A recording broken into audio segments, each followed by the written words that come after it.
All right, hello. Hi. And welcome to T&A. Yay. I'm Tiana the T. And I'm April the A. Hey. What's today's topic, baby? Today I wanted to talk about womanhood and what it means to us and being feminine and everything, or feminism, or whatever topic kind of surrounds femalism. Yeah, okay. Sounds good, babies. Yeah. And it's not really structured today. I just wanted to do something kind of loose and fun and feels good. Freestyling. Oh, yeah. We're freestyling. Yeah. Yeah. But staying on topic-ish. Anyway. You start, baby. I want to work off of you. Okay, well, where to begin? Well, to me, when I think of womanhood, I think of it as something like being human, but also a little different from men. Yeah. I don't see it as like, I'm woman, so I'm better than you, or oh, I'm just a female, so I'm less than you, type of thing. I see it kind of as like, we're all human. Yeah. And women have different strengths from men, emotionally, physically. You know, we just have different strengths, and a lot of times it's been exploited throughout history. Yeah. Our sexual strength has been exploited, our femininity. But also we can use it for good, communication and stuff like that. And helping others, nurturing others, raising children. I almost said raising people, raising babies. You know, not even if we can't make children, we can still raise them by being nurturing and feminine. You know, I once heard a definition of woman as someone who has had a baby. Because, like, you're a lady, but you're a woman when you have a baby. And that's the definition of the word.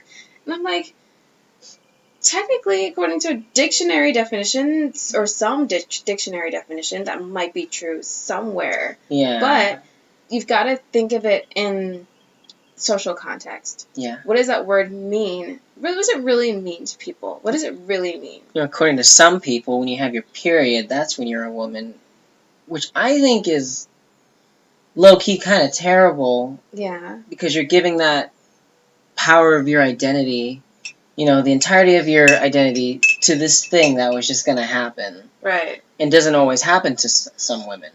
True. You know, and it's just like, oh, so hold on. If you have a period earlier, does that make you more of a woman? If you have a heavier period, does that make you a better woman? If you have less of a period? And then it's just like, if that's what made you a woman, you know, after getting a hysterectomy, like, and you can't have them anymore, that's what I was after you get that, right? Yeah. Hysterectomy. Yeah. After you get that, are you just now not a woman? You know, are you only a woman during your period? Right. You know, and just to give something that's just going to happen, it's not like it's something that you're choosing, you know, it removes, for me at least, I feel like it removes the validity and strength of, and just the pride in being a woman. Yes, because in our society, when we say woman, we mean someone who has maturity, someone who has a certain amount of, like, strength and confidence, and maybe even elegance or grace, maybe not, but confidence and some self-assuredness as a female. And when you say, oh, you can't reach that because you don't have a period or because you haven't had a baby, that's like saying you're not good enough or you'll never be good enough. When you were growing up, like, when did you first feel like a woman, or what did people tell you it was going to be? Well, I got all these different mixed signals growing up because when you grow up, like, as a female in this society, you're expected to be really sexual, but also a virgin. Yeah. You're expected to be comfortable with your body, but a prude. Or show off your body, but be a prude. You're expected to be stupid enough to be led, but smart enough to get A's because you got to go to college. You know, or smart enough to dominate the workforce or get that job, girl. You know, but dumb enough to be led and be submissive to your partner, your husband. So there are a lot of mixed signals involved in that. And also there's a lot of physical things too. Yeah. You know, you gotta have your period. You gotta have a womanly figure. You gotta have you have to have big breasts, and you have to have a booty, or you have to be skinny and elegant and frail, or you have to be fairer skinned, gotta have long hair. Yeah. Gotta have long flowing hair. And that's why I'm kind of glad that Rose McGowan shaped her head for the reason that she did. Because I didn't know that until after I shaped my head. And I was like, oh, I'm really glad that my head is shaped now. Yay. You know? I'm really happy about that. It's like Miss America pageants was the pinnacle of womanhood and femininity. Yes. Like, if you're not on the track to become that, then your femininity and womanhood is in question. Exactly. You know? Exactly. And you do know that Miss America pageants are now taking out the swimsuit competition? Yes, I heard that recently. Yes. But does what's-his-face still own it, though? I don't know. Who owns it? Doesn't the president, like, own it? The whole pageant? Oh, I have no idea. Oh, well, that's another topic, and yeah, fuck that guy. Yeah. Anyway. But anyway, yeah, that's what I grew up with. You know, a pretty traditional idea of what a woman should be. Be super sexual and be taken advantage of and stand up for yourself, but also be really prudish and be a virgin, and you gotta be smart and you gotta get yourself through school. And it's like, I found myself kind of in this stalemate, especially in my early 20s, of who I was supposed to be. Yeah. And how I was supposed to be. It's like, hey, come and submit to me and fuck me, and if not, then you're a dumb slut. Yeah. You know? Yeah. You know. It's like, come submit to me and give me sex and be super independent and super smart. You gotta do both. And you can't do both, because those are opposite energies. Yeah. Those are completely opposite energies. Unless submission is your kink. That's cool. That's your thing. That's cool, because you can, like, be submissive in bed and then go to work and then do your thing. It's completely consensual. Yeah, it's completely consensual. You're right. Yeah, yes. You know.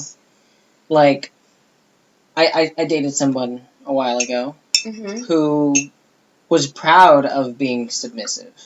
Told me they attended seminars where one person spoke about how, like, scientifically, females, actually, I guess how they worded it, was like females scientifically and naturally love to be choked and dominated. Yeah, that's not true.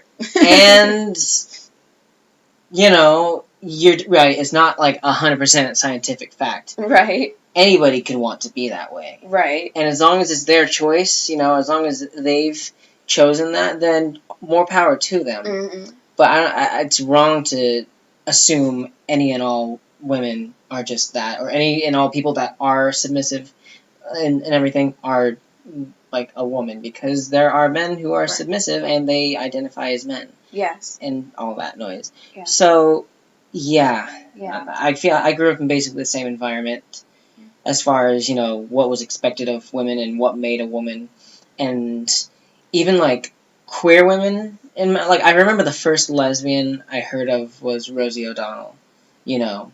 And I remember soon after hearing about that, you know, I never saw her on Nickelodeon anymore. Yeah. You know? Yeah. I think, like, the next time I heard about a lesbian was Ellen DeGeneres. And she got canceled from her show after she came out. Yeah. You know.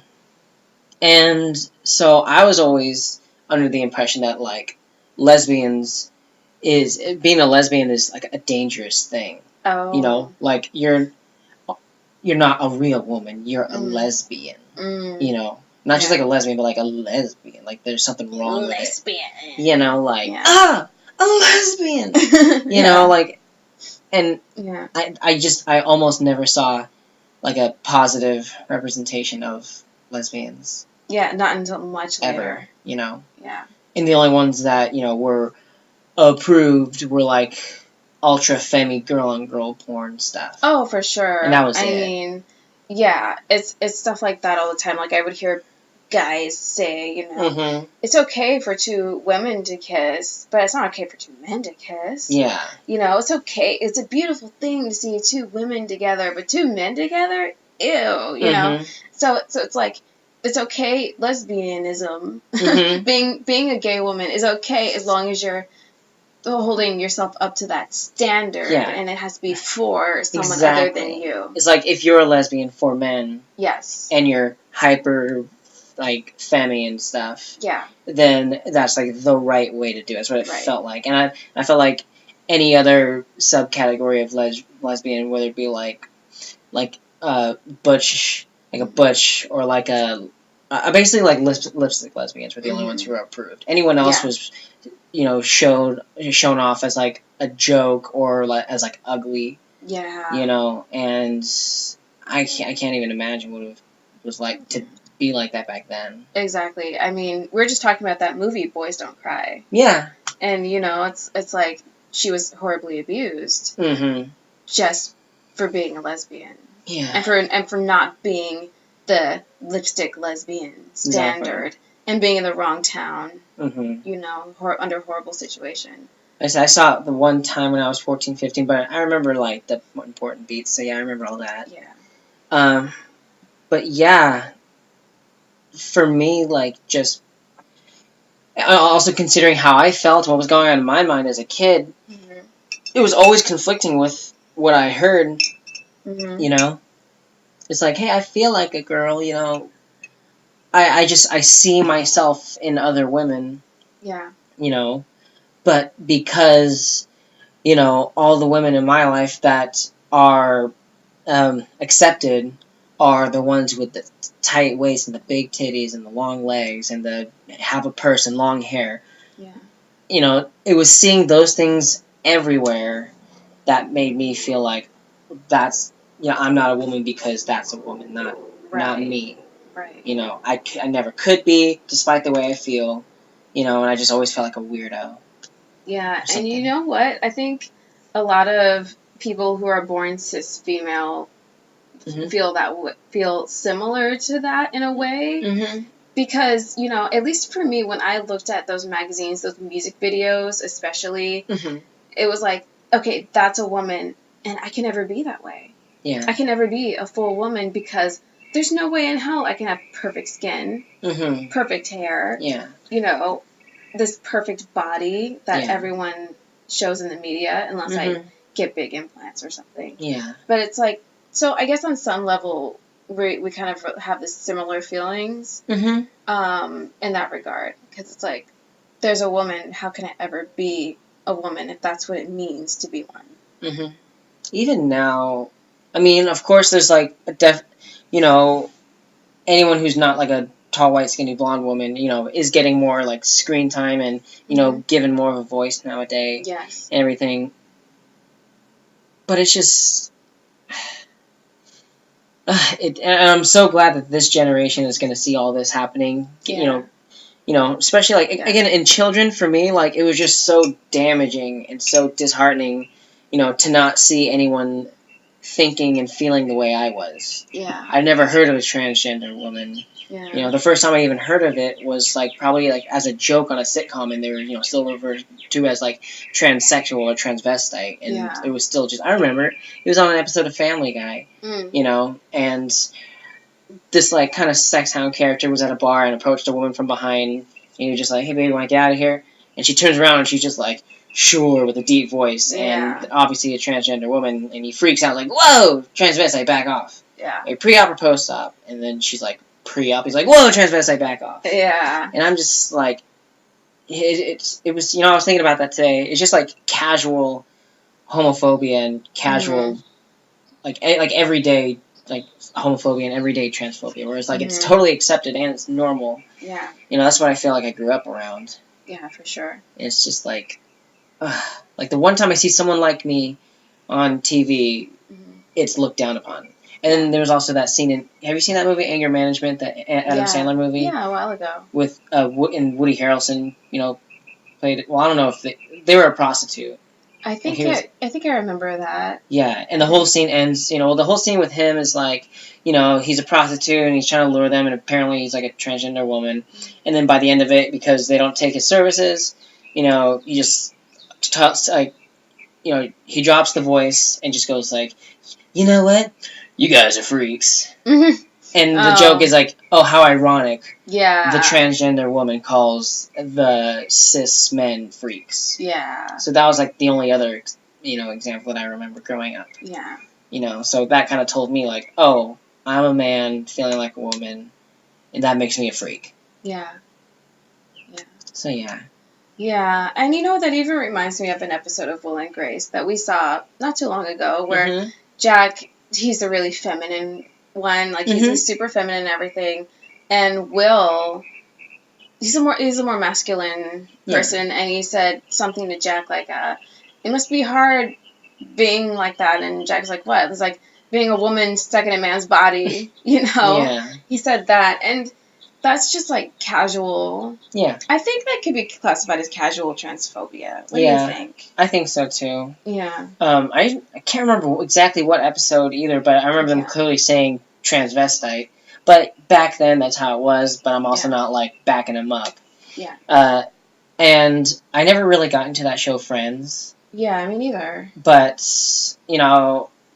I read about one of the characters, Chandler's dad's turning out to be transgender, and that was like a huge, like what do you call it? It was nothing more than just like a, what is it, plot device, and just like a punchline. Really? There's never any sympathy or empathy showed towards her. Wow. It was always just a joke. Wow. I never got that deep into the show. Yeah. I like what I saw, but I'm glad I didn't go any further. Yeah. But that's more on transgender stuff. Back to womanhood and femininity. That's really important in regards to womanhood and femininity, because people put so much emphasis on the physical qualifications of being a woman that they don't realize what's going on inside a woman's head. That's really important, because when I'm with you, I feel like I'm with a woman. It's like I can totally feel the difference. Like when I'm hanging out with you, when I'm spooning you, or when I lay my head on your chest, you smell like a woman. You nurture me like a woman. You talk to me.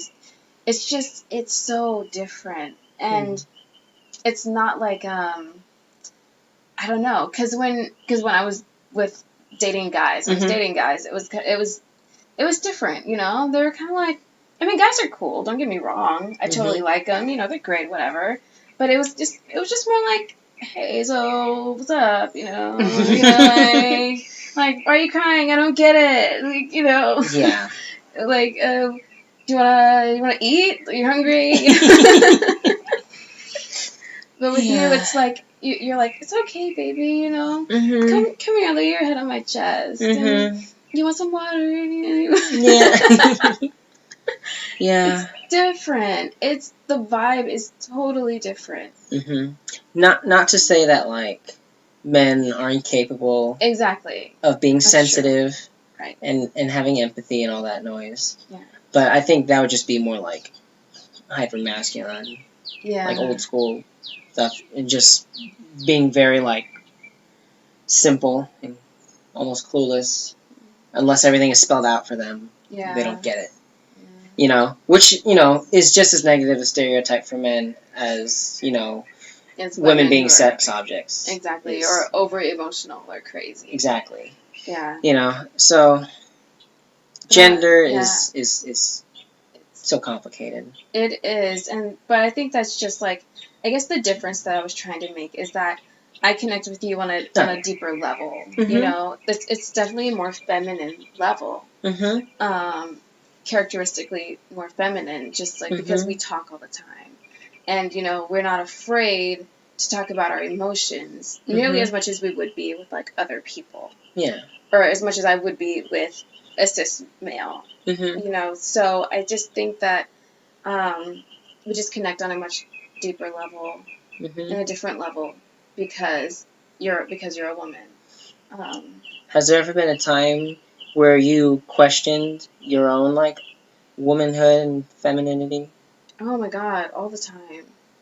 All the time. It's like, am I woman enough because I don't have a job right now? Oh, okay. Am I woman enough because I did shave my head? Was that a mistake? Am I woman enough because I don't have the right wardrobe, or because I don't keep track of my period, or or because I don't know, because I don't know what to do all the time, or because I don't know how to cook all the time. Stuff like that. It always makes me wonder, am I woman enough? Yeah. On a level. I don't exactly, spell it out all the time for myself, but on a certain level, I'm always questioning, am I enough? Yeah. It's, for me, before coming out, of course, I questioned myself a lot, especially once I realized, oh, these feelings might actually be, legit, so I started asking myself, well, if I am a woman, what is it that makes me a woman, once I figured that out, and then I already anticipated it, after I come out, people are going to ask. A lot of people are going to ask, and they expect a lot of certain answers, and then sure enough, they did. They asked, well, why are you a woman? What makes you a woman? And my first thought, naturally, is just, do they ask that to all women or just transgender women? No way, yeah. Yeah. And so, and there would be some cis women. Again, this is by no means a representation of all cisgender women. But there was a healthy handful of them in my life, who accepted me, but still said stuff like, so are you going to get your dick cut off? You're going to start doing this, and that? As if that will, make it more valid. Yeah. That would, and there actually was a time when I considered getting bottom surgery. And I was telling one of the first people I came out to, and she was very much like, what, that'd be really good. It'd be like a good homage to womanhood. It'd be like a good tribute. Like a sacrifice, like a... Like you owe womanhood something. Like a... what is it? Like an initiation. Oh. Welcome to womanhood. Take off any symbols of masculinity. Wow. And so, she was, when I told her I was going to get bottom surgery, or at least thinking about it a lot, that's how she responded. And then there were certain times when she would say stuff like, oh, well, you're not a woman yet. You're not completely a woman yet. Or you're not a real woman yet. Wow. I got a lot of that shit. I still do every now and then, but not really. And frankly, I think it's because I dress a certain way now and wear makeup. I feel like I get questioned a little less about it, because back when I first came out, for 7 or 8 months, I still wore the same clothes. I did my hair the same way I used to, and didn't wear makeup, and I basically passed as male. Yeah. But again, just I'm familiar with that, with the fact that the world isn't completely familiar with it yet. But another part of me, a stubborn part of me, was like, you know what? Why do I have to wait for the rest of the world to accept me as a woman? Why can't I just tell them, oh, I'm a woman for this, and that, or just for that, and they just take my word for it? Yeah. Versus so many people casually saying, well, you don't have breasts. Well, you don't have a vagina. Can you give birth? And it's just do people not hear themselves? Does it not mean as much to them that their gender is more than the meat suit that they were born in? Yeah. Are they okay with that? Oh yeah, I'm a man because I was born with the dick and the doctor said I was. And to take such ownership of that. It's by all means, be proud of who you are. But to use that as to try to invalidate my gender identity, and to make theirs more valid because, they fell into these circumstances, just always seemed a little wrong to me. Yeah, it's your gender identity can be so much more than the body parts that you're born with. And it's you're, I don't know, devaluing your experience as your gender when you say, oh, I'm a woman just because I have a vagina. And it's that's... You're basically a walking vagina. Yeah, you're basically... And it's no, I'm a woman because of other reasons. Because of the way that I see the world, because of the way that I think, because of how I feel about things. That's what makes me a woman, because of the choices that I make. Because that's how I choose to identify. If I was born with a penis, I can't imagine how uncomfortable that would be to have to go and tell people, you know, like, I'm a woman. Mm-hmm. It's just like, I don't know, for anyone listening, if you're like confused, just like take yourself, yeah, and then put a dick on it, mm-hmm. or a vagina on it. Yeah, like you can't say that one body part defines what your gender identity is. Mm-hmm. Yeah, it's just what I have. Yeah, you know, and again, it's. I gotta wonder, like, the people who do rely so heavily on, like, oh, well, I got this big old dick that gets boners all the time, and, you know, I'm a man because of it. You know, and I drive a big truck. Okay, well, what if one day you get old, you crash your truck, and you have to settle for a tiny sedan, and your dick stops working? Yeah, you or know, falls off. Now what? Hopefully. Are you going to admit that you're less of a man because according to, you know, your measurements, that was the measurement of your manliness, you know? And the sad fact is that, yeah, they will consider themselves less. Yeah, and it is sad. You know, Yeah. I'm not like, told you so. I'm not going to be told you so about it. Mm-hmm. You're like, damn, you know, they're so convinced by these social constructs. Yeah. That these were the things that really made them who they were. But it's just like, really, it's up to you. You know, it's in the things you do and say and the way you see things and think. Yeah, definitely. You know? Yeah. Yeah. So I guess, like, womanhood is so much more than people think it is or assume that it is. Yeah. Or demand it be. Yeah. You know, it's like... And get angry about when it's not the way they expect it to be. They do. And I'm like, first of all, nobody is going to fucking harass you in the bathroom. Mm-hmm. Especially if nobody has yet. Yeah, don't flatter yourself. Don't flatter yourself. Mm-hmm. You're not that attractive and vulnerable looking, okay? Mm-hmm. No, but also, you know, if you're afraid of your child in the bathroom, go in the bathroom with them, no matter what. Yeah. No matter what the I mean, what the fuck? You're afraid of your kid getting molested in the bathroom only when you think someone of the opposite sex is going to be in there waiting to molest them. Yeah. You know, it's like, where were you before? Your kid's like 4 fucking years old. Go in the bathroom. They're 5. Go in the bathroom with them. Damn it. Mm-hmm. You know, they need help anyway. Yeah. I don't know. I think that people take these fears and inflate them and try to make them concrete and use that to justify their own prejudice and to justify their own fear and to justify the fact that they just don't want to see things change. You know, it's like, sometimes I question, like, am I as open-minded as I think I am? Because, you know, I think just to open up to the whole LGBTQ community, you know, that's a big change to compared to the world that I grew up in. You know, that is a change. Yeah. But it's like, what if, and this is going to sound a little ridiculous, you know, what if some being, some entity came down from the sky and said, hey, guess what? I got all the answers to life right here. Turns out this is right, this is wrong, this is that. And what if everything that I think is right is actually, quote unquote, wrong? You know, am I going to be open to that change? You know, because, you know, I get a little frazzled when people can't accept, you know, that things aren't always the same and can't accept change. That, you know, some people aren't straight. Some women don't wear skirts all day long. Some men don't have big muscles. You know, and some people get mad about that. Some people get furious about that. Just the thought of anything besides that bothers them, even if it has absolutely nothing to do with them and won't affect their lives whatsoever. Right. You know? Right.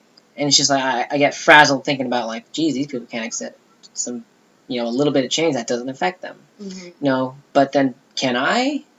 Yeah. You know, this is my reality, this is my experience, this is what's real to me, and it's what's real to them, so it's like, I want to have a little bit of empathy for them, but at the same time, what people who look down upon, or who view women and the queer community a certain way, you know, is in favor of slowing them down and shutting them off and silencing them. You know? Yeah. When I highly doubt the agenda of, you know, women just wanting to be free and queer people just want to be treated equally and all that. You know, I don't think that has anything to do with silencing anyone or taking anything from anyone. Yeah. That's why I think it's my mindset is right. Yeah. So I feel like I confused a lot of thoughts into one thing. Like I started off on one path and now I ended on another. It's okay. But it's like, what's up, heteronormativity? Like, shit, calm down. Yeah. Yeah, I get what you're saying. It's wrong when you're trying to take away other people's freedom. Mm-hmm. Freedom to be who they are, freedom to express themselves the way they want to. Yeah. You know, I just, like, I don't know, I get it, because you say, like, you think that you're right because you don't want to silence other people. Mm-hmm. You don't want to shut other people down. And, yeah, it's about allowing people their freedoms. Mm-hmm. And, yeah, I mean, people get so confused because they're like, oh, bisexuality? What is that? What's that? I'm like, everything's not black and white. Mm-hmm. You know, not everything fits in a box. Yeah. Some people, their sexuality varies depending on the time of a month, you know? Mm-hmm. Sometimes it varies throughout their lifetime. Yeah. And, you know, sometimes people are gender fluid. Yeah. And that could vary throughout their lifetime or could vary throughout the course of a week. Mm-hmm. It's just, be more accepting, be more willing to go with the flow. Mm-hmm. Things are not black and white. I feel like the most casual and accepted version of men should be with men and women should be with women. There's only two genders. Like, the most casual version of that is, you know, why can't things just be the way they used to? You know, why is it gotta be so complicated? This, that. You know, and I hear that one a lot. You know, and I feel like when they take that approach, you know, it sounds harmless. When it's like, why can't things just be simpler? But it gets complicated and harmful when they try to push that. You know, it's like they try to tell anyone who's not hetero and cis, like, you know what would make your life easier? If you were just like this. Like, just, like, because that's the way it was. Let's just go back. It's like don't ask, don't tell. It'll make everything easier if nobody knows if you're gay or not. You know, and they just don't understand the struggle. Yeah. They think it's a choice. Yeah. You know? Yeah, and it's like they don't understand the fact that they don't understand what it's like to hide such a core part of your identity. Mm-hmm. As if it's shameful or as if it'll cause harm. It's like, what about the people who are willing to cause harm because of a core part of your identity? Mm-hmm. What about them? Like, okay, I'm a huge Lady Gaga fan, obviously, if you listen to the last podcast, you know. And in one of her speeches, she was the one to pretty much spearhead Don't Ask, Don't Tell within the past 10 years. Mm-hmm. I mean, there were no states that overturned Don't Ask, Don't Tell before she started talking about it. Mm-hmm. And before she started protesting and giving speeches about it. And, you know, things started to change. That's just my opinion. But, you know, she was saying that the reason why the military doesn't want Don't Ask, Don't Tell to be repealed is because gays are a threat to unit cohesion, basically. You know, if you let someone know that you're gay, it'll cause infighting, and then unit cohesion will break down. Mm-hmm. But she said the real threat to unit cohesion are the prejudiced jerks who can't accept the fact that some people are gay and they fight alongside you in the military. Mm-hmm. That's the true threat to unit cohesion. So if people are looking for things to just be simpler and be cooler, calmer, they kind of realize the gays aren't the ones who started this fight. Yeah. They're not the ones who started the fight. It was the people who were hating on them who started the fight. Exactly. What they think is simple and normal. Yeah. It's low-key kind of violent. Yeah. It's pretty violent. Yeah. And hostile. Yeah. I mean, I'm surprised at what people think is, or treat as normal. Like, in Charlottesville, North Carolina. Yeah. With the white power supremacists who were holding torches and guns. Yeah. And just, like, marching through the street at night. And I didn't see anybody shooting tear gas at them and no riot arresting people squads or nothing out there. But no, if white people have guns, it's normal. You know, if white people want to walk around with torches, they're non-threatening. It's no big deal. It's not gang violence when really it's like the worst gang in America. But God forbid a bunch of black people come out with some poster boards and signs, all hell breaks loose. Yeah. You know? Yeah. So. Yeah. It's like, let's tear gas these motherfuckers.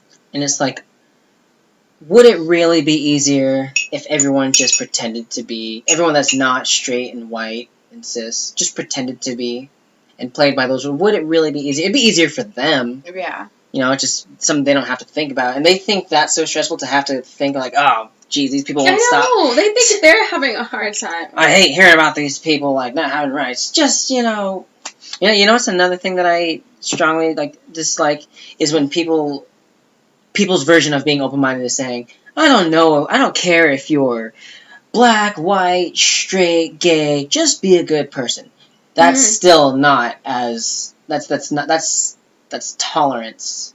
Yeah. You're tolerant, that's not acceptance. Yeah. There's a big difference between, like, yes, they deserve it, versus just like, I don't care about this and that. Just be a good person. Yeah. I get why they think that's, like, a good thing, but it's like they won't, they can't say they actively support it. They just can't say, I support, these marginalized communities. Just say it. Either you do or you don't. Yeah. And if you're saying you don't care, it's like, wow, you really just said, like, you don't care about, like, you're saying these things don't matter. Yeah. Yeah. You're saying that that argument is coming from someone who doesn't feel like they have any skin in the game, or coming from someone who thinks that there's no fight, or there's no struggle, or there's nothing, there's no improvement that needs to be made in our society. Yeah. So that's coming from someone who's like, yeah, just be a good person and, just keep it in the bedroom and, live your life and, just as long as you don't infringe upon my rights, I'm good. And it's like nobody was trying to infringe upon your rights, dude. Nobody was trying to take anything away from you. The issue, the only reason why we're talking about this, and the only reason why you have felt the need to say, just be a good person, is because there is a fight. Is because there is opposition and injustice and prejudice. Yeah. So it's like, just acknowledge it. It's there. It's there. Like, you think it's just going to go away because you say, oh, just be a good person, and it'll all go away. And again, their biggest problem is hearing about it. Yeah. Yeah, it's like, keep it in the bed. I hate that. Keep it in the bedroom. Yeah. It's like, dude, why would I bring it outside the bedroom for you to see? It's like, that's not what we're trying to do. Yeah, why does this involve you? It's like we have gay pride festivals. Yeah. You're invited. Yeah. But you don't have to show up. It's forcing you to come by. Nobody's forcing you to show up that day, Yeah. Meanwhile, we're basically forced to live in a world where it's like we're still viewed as almost like we're not taken seriously. People still have to, like, get used to us. Yeah. It's like, I mean, I'm not mad at people for the way that they were raised and the fact that they have to make adjustments in their mind or whatever. It's like, if you're on a journey, and you're going from prejudice to tolerance to acceptance, just keep going on that journey and I'll meet you there, Yeah. But it just sucks that a lot of times people get kind of stuck on, oh, those bis are weirdos and sluts, and oh, trans people, they're weirdos and sluts, and it's like, come on, we're humans, and we enjoy, we desire affection, we bleed, we have emotions. Yeah, we're capable of having jobs and raising families. Exactly. Not that that's, what makes us, like, better humans or anything. Exactly. But I feel like people who feel that way about the queer community are going to say, well, those are that's what's valued. That's what makes you a more valuable person. Is a family. Is being a family person and having a job. Job. A gerb. Gerb.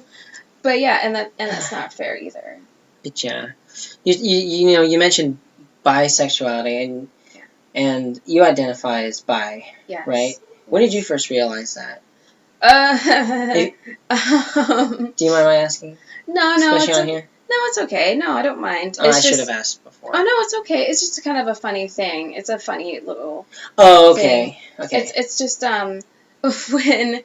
when I was a little kid, I had a thing for the Little Mermaid. I did. I thought I told you. I don't know, but we tell each other so much we forget stuff. But I had a thing for the Little Mermaid, and I mean, if I had known about different types of sexuality, back then as a kid, then I would have been able to say, "Oh yeah, I think I'm bisexual." Yeah.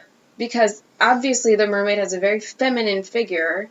Yeah. And she's very feminine. Yeah. And it's not like I'm just like, oh, you look kind of like a guy, so alright. Yeah. It was definitely like, oh, I have a crush on a girl. Okay. That's cool. You know? I was little. I was probably like 5. Mm-hmm. So, like, growing up as a cis boy, I always thought my crushes were just like, I'm doing finger quotes, everybody, normal, because I was a boy that liked girls. Mm-hmm. I knew that very early on. I remember when Paul and I were children, I don't remember why, but my dad put on this TV show. It was like on a cruise ship with a bunch of pirates and women in bikinis. Mm-hmm. And there was this one woman in a pink bikini that I really liked, and I guess Paul really liked too, and we fought. Over her because we both liked her, I guess. And then the last time we were with my parents, they told you how when I was a kid, like a 4-year-old, I knew how to take scissors and cut out the underwear models out of the Sears catalogs. Yeah, and your mom was so funny explaining it because she said you followed the lines so perfectly. Yeah, and I would I would tape them. Oh no, I would glue them to a piece of paper. And fill up as much as I can, and then put it in a little envelope. And just stash it away. So from a very early age, I knew, I was attracted to women. I was sexually attracted to women. If this isn't overkill, TMI, heads up. I clearly remember having my first boner when I was 5. Yeah. And I didn't realize, so many kids don't get them until much later. Not that it matters, but, I'm going to talk a lot about kid boners even longer. But, I knew I don't know, I've just always kind of been a sexual being, and I've always been fascinated by sexuality and women, not just femininity, but just being a woman, and growing up in elementary school. In elementary school, I feel like it's easier to get along with everyone, definitely. I mostly had just I hung out with just all my girlfriends. I felt like just another one of the girls hanging out with them. Aww. I think I showed you that picture of me with all my girlfriends just hanging out with our popsicles and shit. I think so. And then there was another one from before I was even in school. I think I was 3 or 4, but it was me in the backyard. My mom said she took it, and I was just wearing these little pink skates. Because back then, that's what I told myself was girly, and I just liked girly things. Yeah. Anything that made me feel more in touch with my feminine side, I enjoyed. Yeah, you liked girly things, and you like girls. And it's not like I wanted to have the big tits and the long legs and the blonde hair. Yeah. I wanted to enjoy who I was, but also identify as a woman. But I was also convinced that it was just never possible. Yeah. So, fuck, where did this all start again? Yeah. Womanhood. Oh, yeah. I don't know. But then, my first vibes of feeling like a lesbian was, I want to say, 14. Yeah. Maybe 13 even. Because I remember clearly thinking to myself stuff like, oh, man, if I were a girl, I feel like a girl, but how could I be? Because I'm attracted to girls. And then when I learned what a lesbian was, that's when I thought, oh, well, maybe I'm a lesbian. And that was my first time ever thinking oh shit, I might be a lesbian, or at least I would be if I were a woman. Yeah. And I always found myself more attracted to all types of women, whether they're ultra femme or androgynous and or butchy and stuff. I just found just the whole spectrum of subcultures absolutely fascinating. And fuck, what was I saying?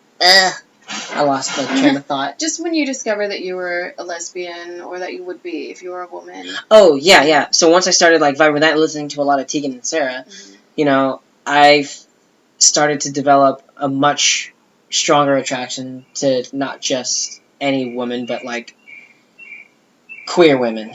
Yeah. Whether they were lesbian or bi or pan or anything else. Mm-hmm.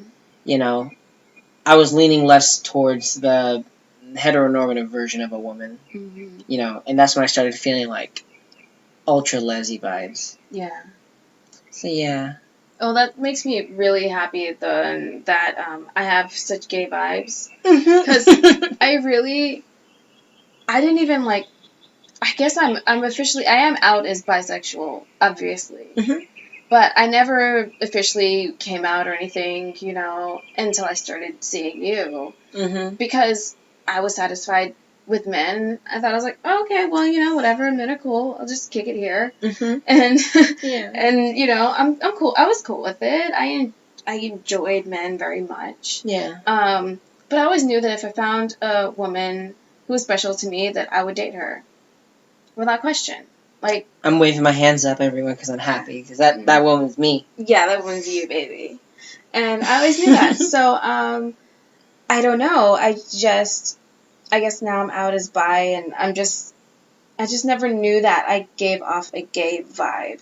Because at work, you would, like, have a crush on me, you'd be talking to your friends, and you'd be like, she has such a gay vibe and stuff. And I don't know. I just never really knew. And it's funny, I looked in the mirror one day after we had, like, lived together for a couple months. Yeah. And I was, like, in my ripped jeans and stuff, and I was like, oh my god, I have such a gay vibe. And I guess I'm just really glad that you're attracted to more butch women, or more androgynous women, too. You know. Yeah. It's so hard to explain, like, when you just vibe with someone. Mm-hmm. You know, because when you do, you just do, you feel it, you sense it. You know, it goes beyond just the way that they look. Definitely. I mean, of course, baby, like, you're so pretty and attractive, but it's just like... Thank you. You know, seeing you, talking with you for the first time, I like, felt it. It was just, like, it's intangible, you know? Yeah. Yeah, definitely. Definitely. Feel it. Because, like... It's in the air. It's like tension, and you can cut it with a knife. Exactly. It was so incredible. When I first saw you, I was just really attracted to you. And I've told you this before, but I was really attracted to you in the way that I'm attracted to a woman. Mm-hmm. And, you know, I didn't know... When I first saw you, I didn't know how you identified. Mm-hmm. I didn't know. That's fair. I was just like, oh, this person's, like, really hot with their, like, tattoos and black hair and glasses and just the way they walk, like they have authority or something. And, you know, and then you started talking to me, you said your name was April and stuff, and I was like, oh, okay, you know, she identifies as a woman, and then other people started saying, like, use the she, her pronouns to describe you, and I was like, okay, yeah, that makes sense, because I'm attracted to her as like, you would be attracted to a woman. Yeah. And I don't know where I was going with that, but... Yeah. I don't know. You're the vibe. You're saying. Yeah. It's all about the vibe.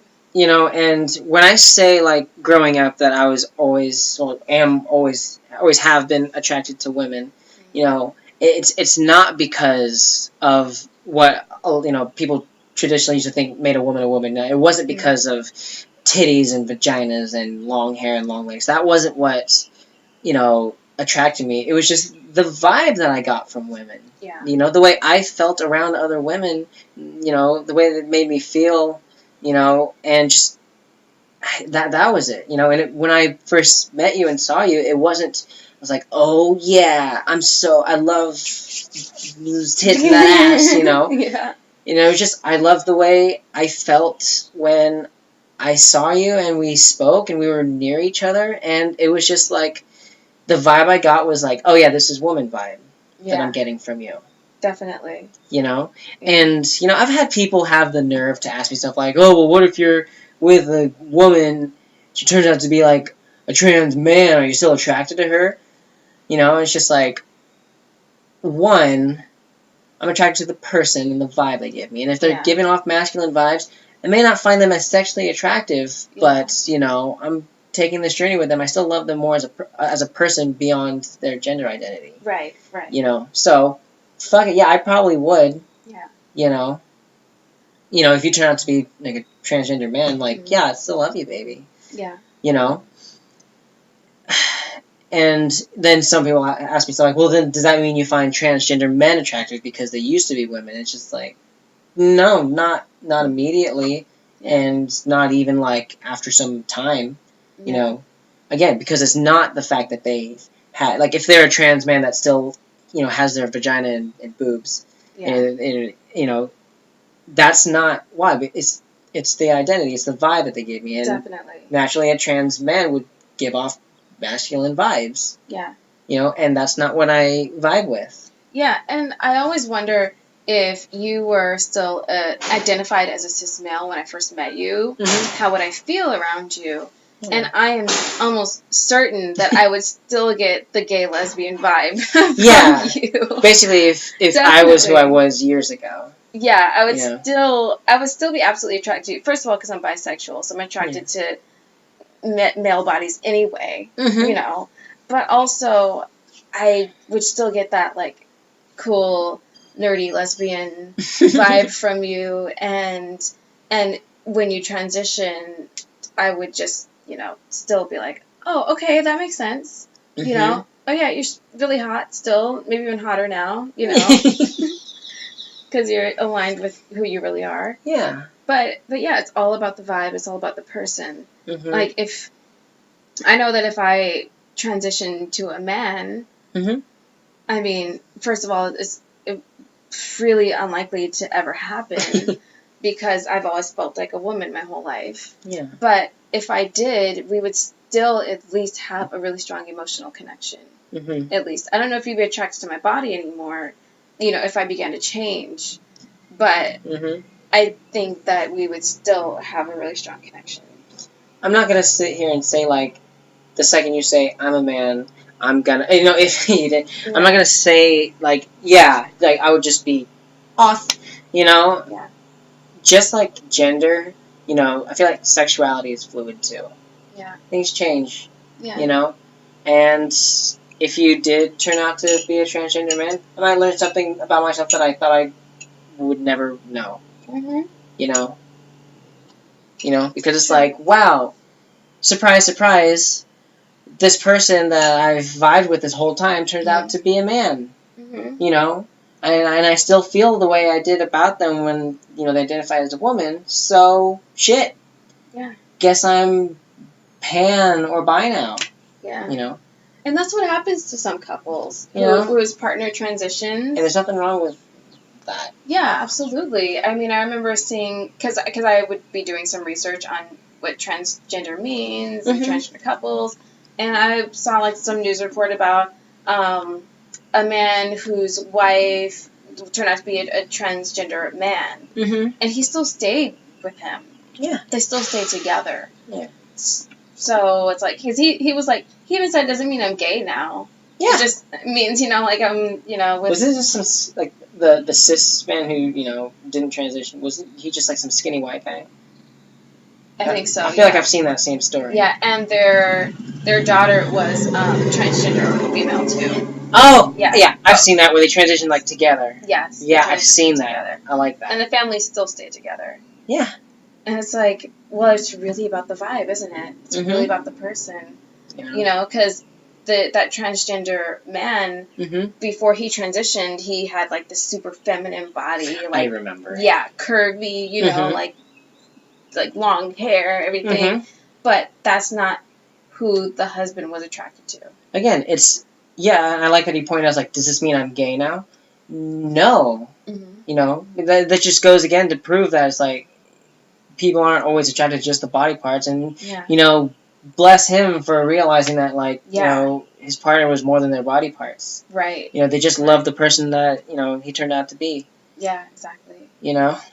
And so that's awesome. That's amazing. That's really amazing. So womanhood in a nutshell. You're more than your body parts. You are more than that. You're much more than that. You are a beautiful, strong, whatever you want to be. Woman. Yeah. Yeah. Mm-hmm. It's so much more than your body. Yeah. Mm-hmm. It's funny when, woke people say that, but then someone might be a little more ignorant is like, oh, well then I guess I'm a woman now because there's no rules, right?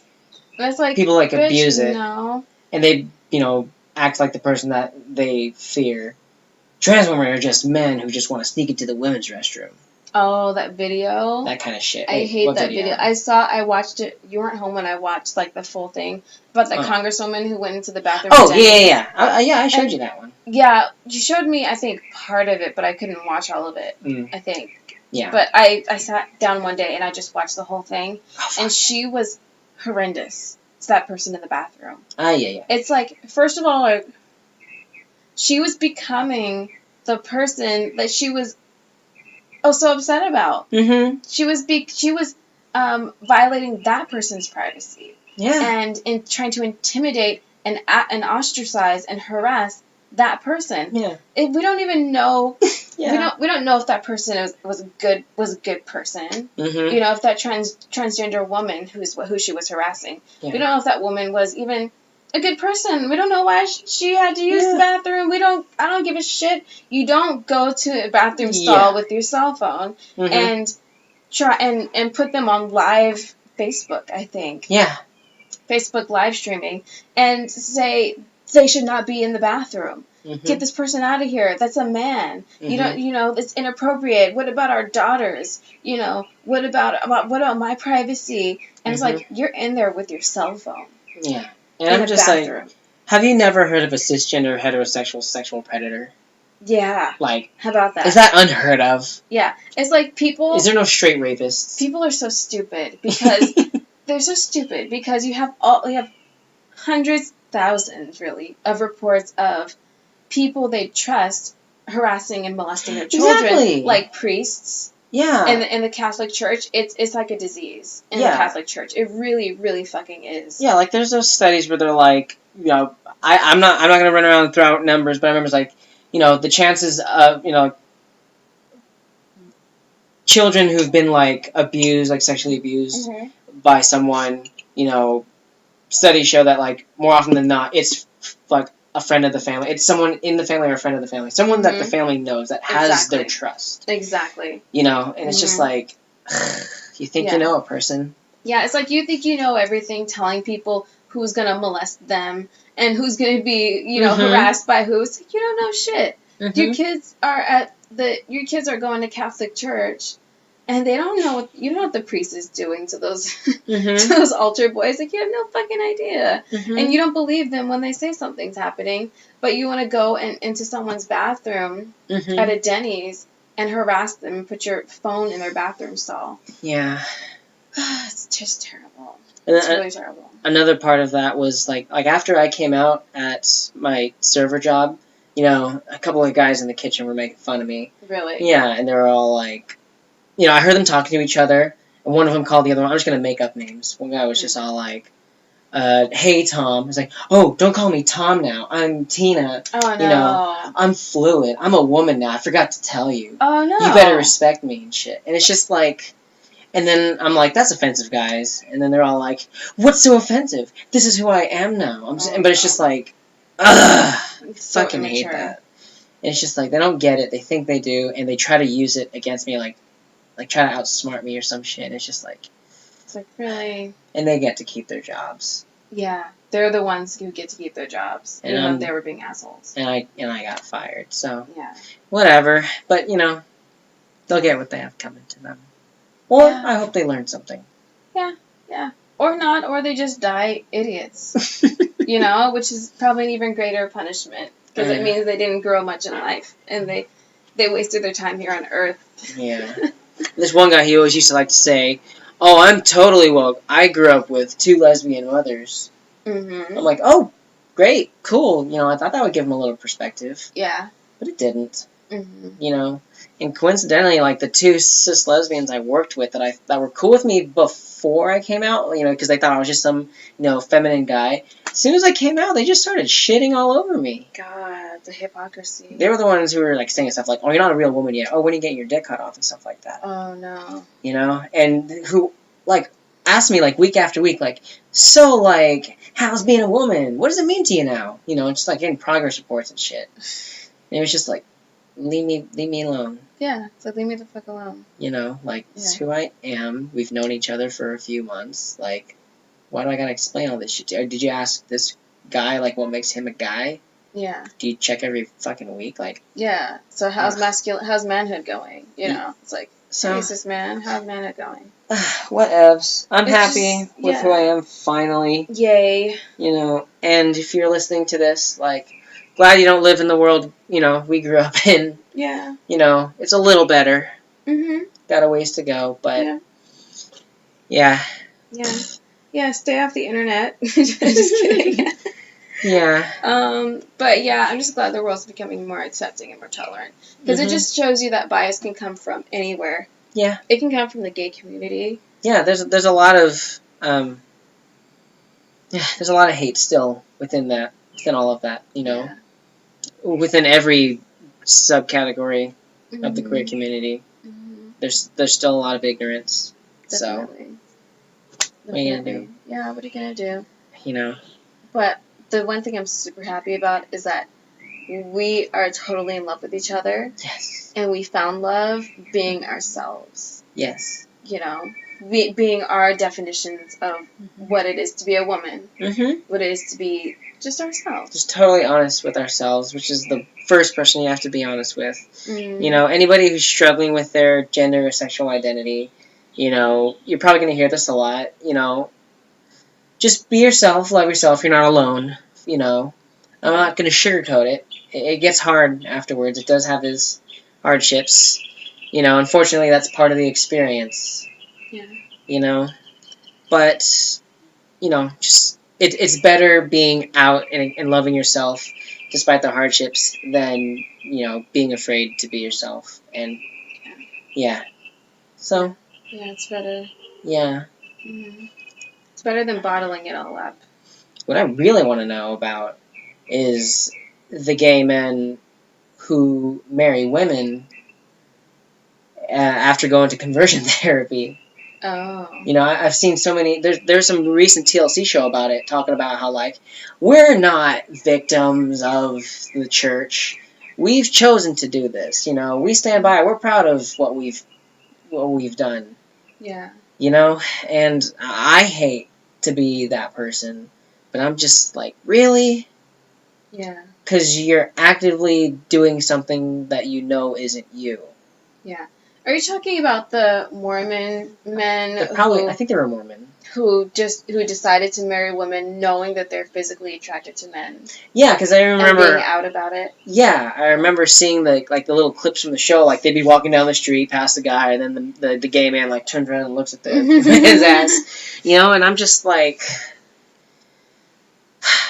I don't get that. If you're a gay Mormon married to a woman, contact us. I want to learn more about it. Yeah, you know? I'm really curious too. I'm not gonna bash your lifestyle. I'm looking for not answers. I want to understand more because I want to be as accepting as possible. I'm not gonna try to question or try to break you or nothing. Yeah, I feel like they do it for their religion. Yeah. And it's almost kind of like people who stop having sex for religious reasons. You know, if you're a nun or a monk or something, I don't know. But it's like doing extreme lifestyle sacrifices for your religion. Yeah. And some people want that picture book family with the wife and the kids and the house and going to church, and I think that I can respect that because they're being honest and saying, yeah, I'm attracted to men, but I choose this life. Yeah, I think that's a really cool part about it, where it's like they're not going as far as saying that they're not gay. Yeah, they're not saying it's wrong to be gay. Yeah. Not necessarily. Yeah. Kind of are, but not really. It's like, because the Mormon church has changed, where it's all like, oh, we used to not like black people, but now we do. Yeah. We used to not like gay people, but now we do under these conditions. Where it's all like, oh yeah, well, let's just recruit as many people as possible. You know, we'll pretend to. You know what? Fucking now I'm just bashing on Mormonism. Yeah. But you know, maybe I should just watch that show. You know. Yeah. So my bad, Mormons. You're people too. Yes.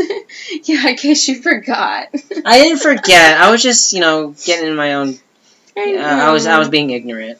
Oh, it's okay. I understand. Again, have I spent a lot of time looking into it? Yeah. Did I, come across some things? Yeah. But did I see the whole picture? No. Right. I admit that. Right. Freedom of choice. If you want to be out as gay but have your conservative family lifestyle structure, what do you call it? Yeah. I don't know, regular structured family, then go ahead. Mm-hmm. It's your choice. It's your life. Yeah. Mm-hmm. As long as you're not bashing anybody else. I guess kind of like how I want people to just take my word for it when I say I'm a woman without explaining it. I should just take the word when they say I'm a happy gay man that's in a straight relationship. Heteronormative relationship. Yeah. Fuck me for questioning that. Yeah. Yeah.